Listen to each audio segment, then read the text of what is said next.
शरद प्रधान sir मुड़ाते ही ओले पड़ गए हैं। 3 राज्यों में हार और उसके बाद ये छापेमारी, और अभी ये 2 दिन और चलेगी। तो मतलब लोगों का ध्यान ये आकर्षित करेगी ये खबर अपनी तरफ।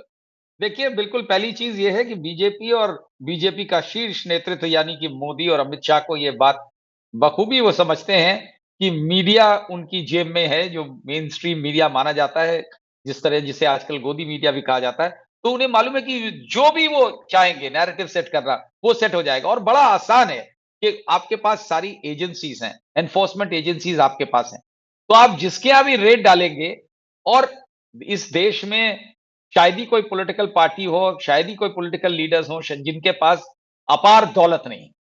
तो जिसको टारगेट करके और क्योंकि आपके पास ये आपका अधिकार है कि किसके यहाँ रेड डालनी है, तो पहले आपने तय कर लिया कि आज ये कांग्रेस वाले को ठीक करना है, तो कांग्रेस पे डाल दिया। ऑपोजिशन ही क्या होता है, बीजेपी वाले तो बिल्कुल दूध के धुले हुए हैं, उनसे ज्यादा ईमानदार दुनिया में कोई हरीशचंद्र के बाद वही पैदा हुए हैं। तो क्योंकि आज तक आपने सुना नहीं होगा किसी बीजेपी वाले के रेडियो और ये मान के चलना कि वहाँ सब ईमानदार बैठे हुए हैं, दूध के दूल्हे बैठे हुए हैं, ये तो सिर्फ नादानी है। नहीं लेकिन नहीं, इसमें लोगों एक मिनट, शरद, हाँ, इसमें 1 मिनट के लिए रोक रहा हूं। अभी तक विपक्ष की तरफ से जो नैरेटिव चलता था कि जैसे संजय सिंह भी ये कह रहे हैं भाई 1 रुपए की ट्रेल तो दिखा दो, पैसा लिया ही नहीं गया, या मनीष सिसोदिया ये बात कहते थे।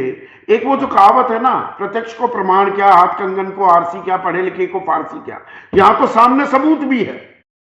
तो अभी तक जो विपक्ष की भी दलील थी उससे अलग हो गया। नहीं, बट पॉइंट ये है कि जहां आप चाहते हैं निकालना, आपको पता है सब जगह किसके किसके वहां क्या है, लेकिन क्या हम्म। अभी आपने आपने देखा है कभी मायावती उनकी भाषा बोलने लगी तो सब शांत हो गया, लेकिन तलवार लटकी रहती है कि डराने के लिए कि देखो अगर तुमने बोला तो ये हो जाएगा। तो ये वही तो हो रहा है कि जहां पे इनको ये दर्शाना है और लोगों को इंप्रेस करना है कि देखिए सारे चोर भरे हुए विपक्ष में, हम लोग तो बड़े साफ सुथरे हैं, नहीं तो हमारे यहाँ भी निकलता। जब आपके यहाँ रेडी नहीं होगी, आपके यहाँ जांच नहीं होगी, आपके यहाँ पता है हमारे यहाँ इतनी दौलत है, जो अमित शाह कह रहे हैं कि इतने सारे नोट हमने कभी जिंदगी में देखे नहीं, तो वो तो अपने बेटे की कंपनी में देख लें, जिस तरह से उसमें इजाफा हुआ है दौलत का।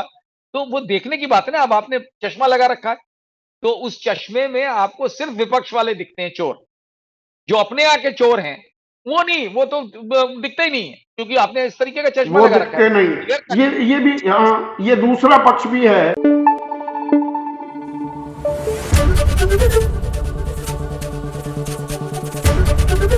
एबीपी न्यूज आपको रखे आगे।